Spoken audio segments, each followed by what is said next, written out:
महादेव, जय जय शिव शंभू। प्रिय भक्तों, आज सोमवार का दिन भगवान भोलेनाथ को समर्पित है।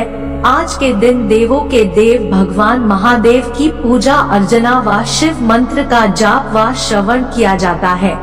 तो भोले बाबा अपने भक्त की भक्ति से प्रसन्न होकर उसकी सभी मनोकामनाएं बहुत जल्दी ही पूर्ण कर देते हैं। भक्त के जीवन से सभी दुख व कष्ट हर लेते हैं। प्रिय भक्तों, आज हम आपको भोले बाबा का एक ऐसा चमत्कारिक महामंत्र सुनाने वाले हैं, जिसका जाप या श्रवण आपने सच्चे मन से करना प्रारंभ कर दिया तो पहले दिन से ही आप अपने जीवन में चमत्कारिक परिवर्तन देखेंगे। आपको ऐसा प्रतीत होगा कि जब से आपने भोले बाबा के इस मंत्र का जाप या श्रवण प्रारंभ किया है, आपको रोग से मुक्ति मिलने लगी है। आपका धंधा व्यवसाय पहले से बेहतर हो गया है। आपके घर की कलह बंद हो गई है। आपके धन प्राप्ति के योग बनने लगे हैं। आपका मान सम्मान पद प्रतिष्ठा दिन पर दिन बढ़ने लगा है। इसके साथ ही इस मंत्र के जाप से आपके इस जन्म व पिछले जन्म में किए गए पापों से मुक्ति मिल जाती है। प्रिय भक्तों, भोले बाबा का यह मंत्र इतना शक्तिशाली है कि जिस घर में प्रतिदिन इस मंत्र का जाप या श्रवण किया जाता है, उस घर में कभी कोई अकाल मृत्यु को प्राप्त नहीं होता है। उस घर पर कभी कोई मुसीबत नहीं आती है। घर परिवार में मांगलिक कार्य होते रहते हैं। परिवार के सभी सदस्य कभी अवसाद में नहीं जाते हैं। मन हमेशा प्रसन्न रहता है। घर में हमेशा सुख व शांति बनी रहती है। जो भी भक्त प्रतिदिन सच्चे मन से इस मंत्र का 108 बार जाप व श्रवण करता है, वह इस लोक में सभी सुखों को भोगकर अंत में शिव लोक को प्राप्त होता है। प्रिय भक्तों, आइए भगवान भोलेनाथ के इस चमत्कारिक मंत्र को सच्चे मन से पूरा ध्यान लगाकर पूरा 108 बार सुन लेते हैं। लेकिन उससे पहले अगर आप भी चाहते हैं कि भगवान भोलेनाथ की कृपा आप पर सदा सर्वदा बनी रहे, तो इस वीडियो को दिल से एक लाइक अवश्य करें और आगे भी ऐसे ही वीडियो देखने के लिए हमारे चैनल आस्था ज्ञान को सब्सक्राइब करें और कमेंट बॉक्स में नमः शिवाय लिखना बिल्कुल नहीं भूले। तो प्रिय भक्तों, मंत्र है ओम त्र्यंबकं यजामहे सुगंधिं पुष्टिवर्धनम् उर्वारुकमिव बन्धनान् मृत्युर्मोक्ष्यमामृतात्। ओम त्र्यंबकं यजामहे सुगंधिं पुष्टिवर्धनम् उर्वारुकमिव बन्धनान् मृत्युर्मोक्ष्यमामृतात्। ओम त्र्यंबकं यजामहे सुगंधिं पुष्टिवर्धनम् उर्वारुकमिव बन्धनान् मृत्युर्मोक्ष्यमामृतात्। ओम त्र्यंबकं यजामहे सुगंधिं पुष्टिवर्धनम् उर्वारुकमिव बन्धनान् मृत्युर्मोक्ष्यमामृतात्। ओम त्र्यंबकं यजामहे सुगंधिं पुष्टिवर्धनम् उर्वारुकमिव बन्धनान् मृत्युर्मोक्ष्यमामृतात्। ओम त्र्यंबकं यजामहे सुगंधिं पुष्टिवर्धनम् उर्वारुकमिव बन्धनान् मृत्युर्मोक्ष्यमामृतात्।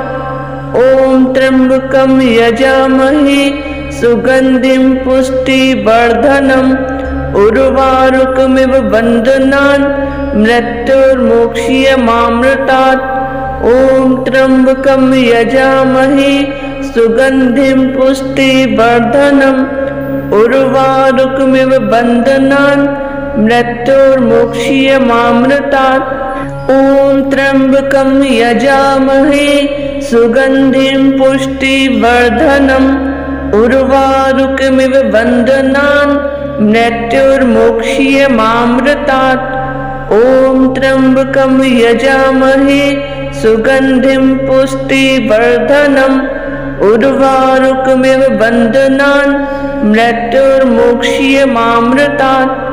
ओम त्र्यंबकं यजामहे सुगन्धिं पुष्टिवर्धनम् उर्वारुकमिव बन्धनान् मृत्युर्मोक्ष्यमामृतात्।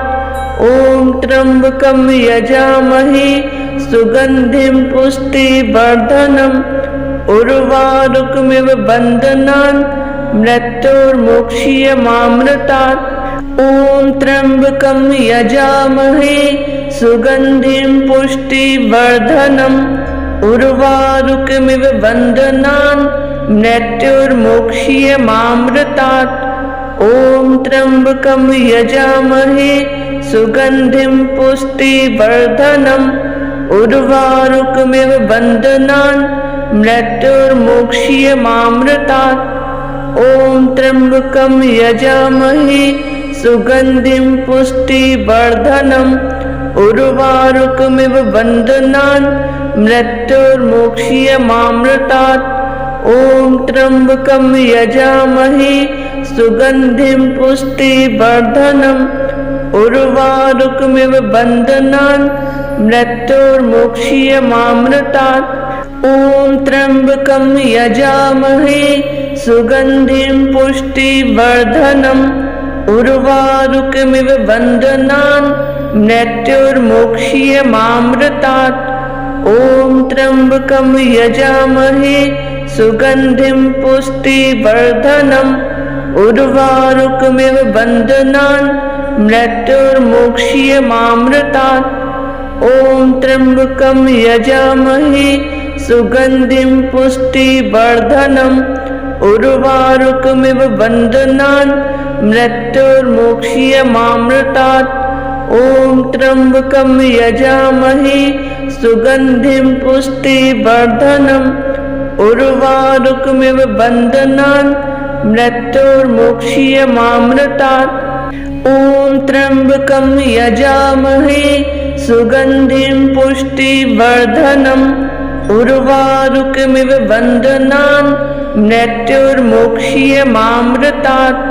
ॐ त्र्यम्बकं यजामहे सुगन्धिं पुष्टिवर्धनम् उर्वारुकमिव बन्धनान् मृत्युर्मोक्ष्यमामृतात्।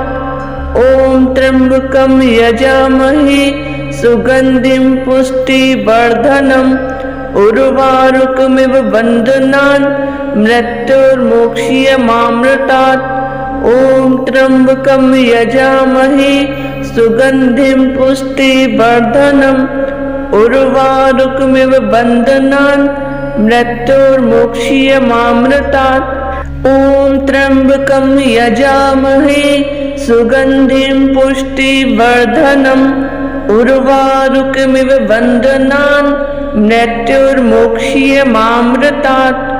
ॐ त्र्यम्बकं यजामहे सुगन्धिं पुष्टिवर्धनम् उर्वारुकमिव बन्धनान् मृत्युर्मोक्ष्यमामृतात्।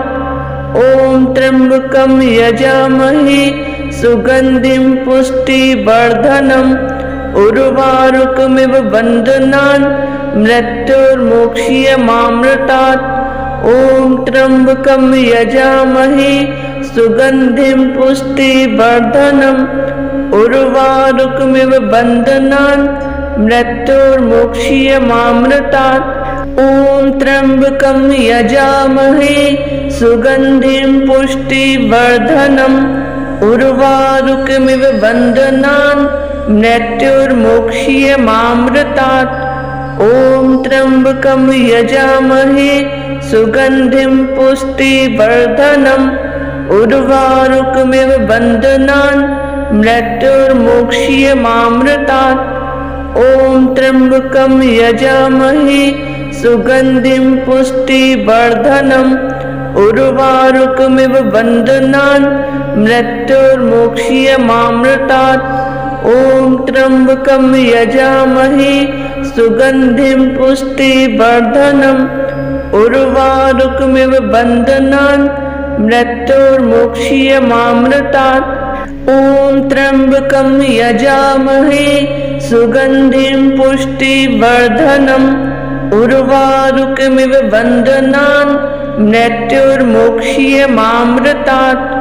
ॐ त्र्यम्बकं यजामहे सुगन्धिं पुष्टिवर्धनम् उर्वारुकमिव बन्धनान् मृत्युर्मोक्ष्यमामृतात् ॐ त्र्यम्बकं यजामहे सुगन्धिं पुष्टिवर्धनम् उर्वारुकमिव बन्धनान् मृत्युर्मोक्ष्यमामृतात् ॐ त्र्यम्बकं यजामहे सुगन्धिं पुष्टिवर्धनम् उर्वारुकमिव बन्धनान् मृत्युर्मोक्ष्यमामृतात् ॐ त्र्यम्बकं यजामहे सुगन्धिं पुष्टिवर्धनम् उर्वारुकमिव बन्धनान् मृत्युर्मोक्ष्यमामृतात् ॐ त्र्यम्बकं यजामहे सुगन्धिं पुष्टिवर्धनम्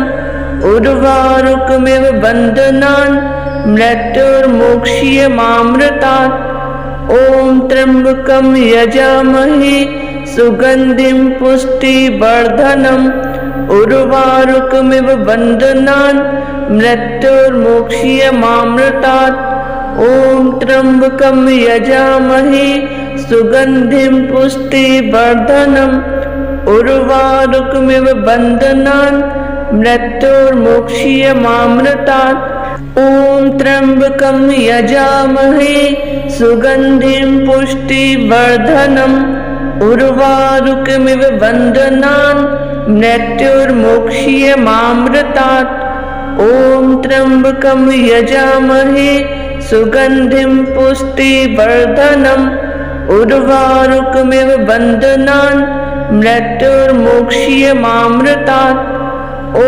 त्र्यम्बकं यजामहे सुगन्धिं पुष्टिवर्धनम् उर्वारुकमिव बन्धनान् मृत्युर्मोक्ष्यमामृतात् ॐ त्र्यम्बकं यजामहे सुगन्धिं पुष्टिवर्धनम् उर्वारुकमिव बन्धनान् मृत्युर्मोक्ष्यमामृतात् ॐ त्र्यम्बकं यजामहे सुगन्धिं पुष्टिवर्धनम् उर्वारुकमिव बन्धनान् मृत्युर्मोक्ष्यमामृतात् ॐ त्र्यम्बकं यजामहे सुगन्धिं पुष्टिवर्धनम् उर्वारुकमिव बन्धनान् मृत्युर्मोक्ष्यमामृतात् ॐ त्र्यम्बकं यजामहे सुगन्धिं पुष्टिवर्धनम् उर्वारुकमिव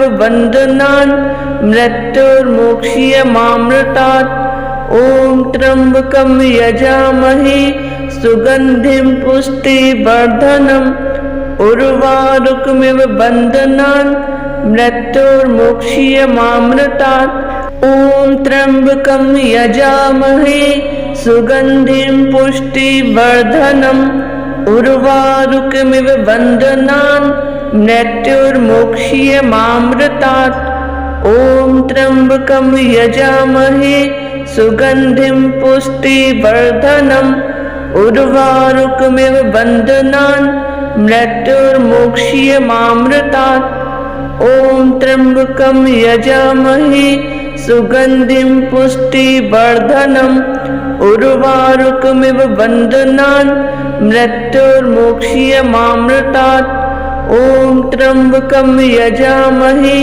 सुगन्धिं पुष्टिवर्धनम् उर्वारुकमिव बन्धनान् मृत्युर्मोक्ष्यमामृतात् ॐ त्र्यम्बकं यजामहे सुगन्धिं पुष्टिवर्धनम् उर्वारुकमिव बन्धनान् मृत्युर्मोक्ष्यमामृतात् ॐ त्र्यम्बकं यजामहे सुगन्धिं पुष्टिवर्धनम् उर्वारुकमिव बन्धनान् मृत्युर्मोक्ष्यमामृतात् ॐ त्र्यम्बकं यजामहे सुगन्धिं पुष्टिवर्धनम् उर्वारुकमिव बन्धनान् मृत्युर्मोक्ष्यमामृतात् ॐ त्र्यम्बकं यजामहे सुगन्धिं पुष्टिवर्धनम् उर्वारुकमिव बन्धनान्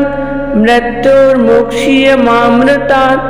ॐ त्र्यम्बकं यजामहे सुगन्धिं पुष्टिवर्धनम् उर्वारुकमिव बन्धनान् मृत्युर्मुक्षीयमामृतात्।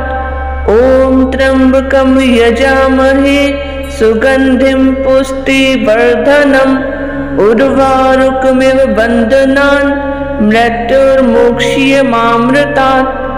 ॐ त्र्यम्बकं यजामहे सुगन्धिं पुष्टिवर्धनम् उर्वारुकमिव बन्धनान् मृत्युर्मुक्षीयमामृतात्। ॐ त्र्यम्बकं यजामहे सुगन्धिं पुष्टिवर्धनम् उर्वारुकमिव बन्धनान् मृत्युर्मुक्षीयमामृतात्। ॐ त्र्यम्बकं यजामहे सुगन्धिं पुष्टिवर्धनम् उर्वारुकमिव बन्धनान् मृत्युर्मुक्षीयमामृतात्। ॐ त्र्यम्बकं यजामहे सुगन्धिं पुष्टिवर्धनम् उर्वारुकमिव बन्धनान् मृत्युर्मुक्षीयमामृतात्। ॐ त्र्यम्बकं यजामहे सुगन्धिं पुष्टिवर्धनम् उर्वारुकमिव बन्धनान् मृत्युर्मुक्षीयमामृतात्। ॐ त्र्यम्बकं यजामहे सुगन्धिं पुष्टिवर्धनम् उर्वारुकमिव बन्धनान् मृत्युर्मुक्षीयमामृतात्।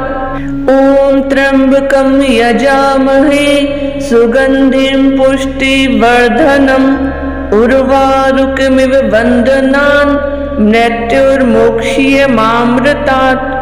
ॐ त्र्यम्बकं यजामहे सुगन्धिं पुष्टिवर्धनम् उर्वारुकमिव बन्धनान् मृत्युर्मुक्षीयमामृतात्। ॐ त्र्यम्बकं यजामहे सुगन्धिं पुष्टिवर्धनम् उर्वारुकमिव बन्धनान् मृत्युर्मुक्षीयमामृतात्। ॐ त्र्यम्बकं यजामहे सुगन्धिं पुष्टिवर्धनम् उर्वारुकमिव बन्धनान् मृत्युर्मुक्षीयमामृतात्। ॐ त्र्यम्बकं यजामहे सुगन्धिं पुष्टिवर्धनम् उर्वारुकमिव बन्धनान् मृत्युर्मुक्षीयमामृतात्। ॐ त्र्यम्बकं यजामहे सुगन्धिं पुष्टिवर्धनम् उर्वारुकमिव बन्धनान् मृत्युर्मुक्षीयमामृतात्। ॐ त्र्यम्बकं यजामहे सुगन्धिं पुष्टिवर्धनम् उर्वारुकमिव बन्धनान् मृत्युर्मुक्षीयमामृतात्। ॐ त्र्यम्बकं यजामहे सुगन्धिं पुष्टिवर्धनम् उर्वारुकमिव बन्धनान् मृत्युर्मुक्षीयमामृतात्। ॐ त्र्यम्बकं यजामहे सुगन्धिं पुष्टिवर्धनम् उर्वारुकमिव बन्धनान् मृत्युर्मुक्षीयमामृतात्। ॐ त्र्यम्बकं यजामहे सुगन्धिं पुष्टिवर्धनम् उर्वारुकमिव बन्धनान् मृत्युर्मुक्षीयमामृतात्।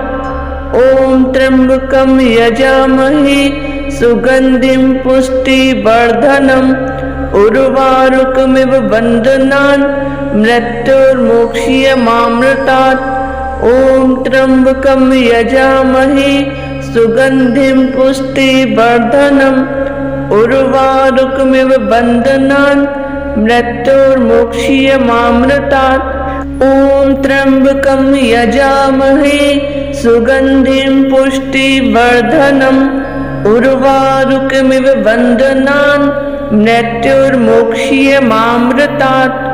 ॐ त्र्यम्बकं यजामहे सुगन्धिं पुष्टिवर्धनम् उर्वारुकमिव बन्धनान् मृत्युर्मुक्षीयमामृतात्।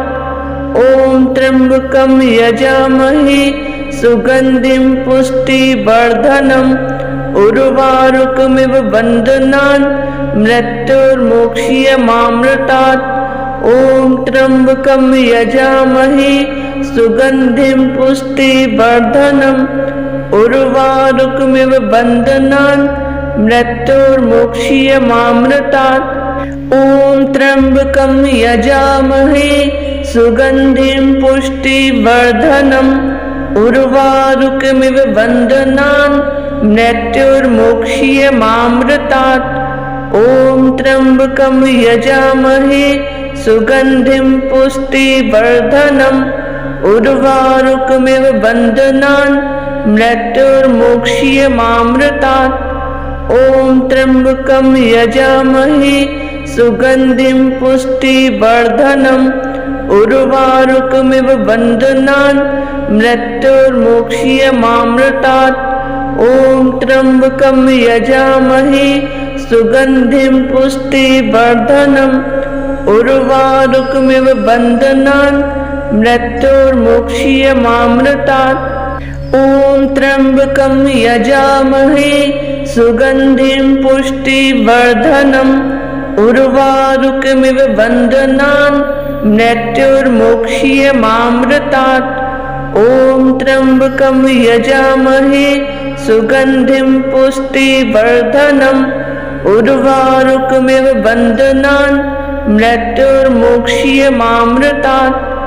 ॐ त्र्यम्बकं यजामहे सुगन्धिं पुष्टिवर्धनम् उर्वारुकमिव बन्धनान् मृत्युर्मोक्षीयमामृतात्। ॐ त्र्यम्बकं यजामहे सुगन्धिं पुष्टिवर्धनम् उर्वारुकमिव बन्धनान् मृत्युर्मोक्षीयमामृतात्। ॐ त्र्यम्बकं यजामहे सुगन्धिं पुष्टिवर्धनम् उर्वारुकमिव बन्धनान् मृत्युर्मोक्षीयमामृतात्। ॐ त्र्यम्बकं यजामहे सुगन्धिं पुष्टिवर्धनम् उर्वारुकमिव बन्धनान् मृत्युर्मोक्षीयमामृतात्। ॐ त्र्यम्बकं यजामहे सुगन्धिं पुष्टिवर्धनम् उर्वारुकमिव बन्धनान् मृत्युर्मोक्षीयमामृतात्। ॐ त्र्यम्बकं यजामहे सुगन्धिं पुष्टिवर्धनम् उर्वारुकमिव बन्धनान् मृत्युर्मोक्षीयमामृतात्। ॐ त्र्यम्बकं यजामहे सुगन्धिं पुष्टिवर्धनम् उर्वारुकमिव बन्धनान् मृत्युर्मोक्षीयमामृतात्। ॐ त्र्यम्बकं यजामहे सुगन्धिं पुष्टिवर्धनम् उर्वारुकमिव बन्धनान् मृत्युर्मोक्षीयमामृतात्। ॐ त्र्यम्बकं यजामहे सुगन्धिं पुष्टिवर्धनम् उर्वारुकमिव बन्धनान् मृत्युर्मोक्षीयमामृतात्।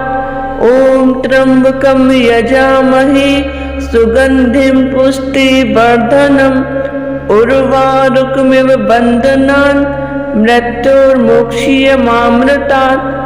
ॐ त्र्यम्बकं यजामहे सुगन्धिं पुष्टिवर्धनम् उर्वारुकमिव बन्धनान् मृत्युर्मोक्षीयमामृतात्।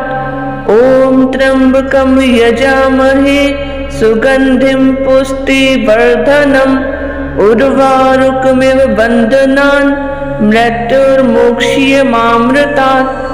ॐ त्र्यम्बकं यजामहे सुगन्धिं पुष्टिवर्धनम् उर्वारुकमिव बन्धनान् मृत्युर्मोक्षीयमामृतात्।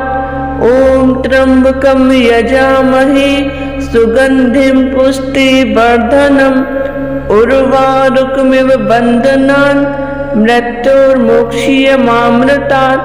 ॐ त्र्यम्बकं यजामहे सुगन्धिं पुष्टिवर्धनम् उर्वारुकमिव बन्धनान् मृत्युर्मोक्षीयमामृतात्। ॐ त्र्यम्बकं यजामहे सुगन्धिं पुष्टिवर्धनम् उर्वारुकमिव बन्धनान् मृत्युर्मोक्ष्यमामृतात्। ॐ त्र्यम्बकं यजामहे सुगन्धिं पुष्टिवर्धनम् उर्वारुकमिव बन्धनान् मृत्युर्मोक्ष्यमामृतात्। ॐ त्र्यम्बकं यजामहे सुगन्धिं पुष्टिवर्धनम् उर्वारुकमिव बन्धनान् मृत्युर्मोक्ष्यमामृतात्। ॐ त्र्यम्बकं यजामहे सुगन्धिं पुष्टिवर्धनम् उर्वारुकमिव बन्धनान् मृत्युर्मोक्ष्यमामृतात्। ॐ त्र्यम्बकं यजामहे सुगन्धिं पुष्टिवर्धनम् उर्वारुकमिव बन्धनान् मृत्युर्मोक्ष्यमामृतात्। ॐ त्र्यम्बकं यजामहे सुगन्धिं पुष्टिवर्धनम् उर्वारुकमिव बन्धनान् मृत्युर्मोक्ष्यमामृतात्। ॐ त्र्यम्बकं यजामहे सुगन्धिं पुष्टिवर्धनम् उर्वारुकमिव बन्धनान् मृत्युर्मोक्ष्यमामृतात्।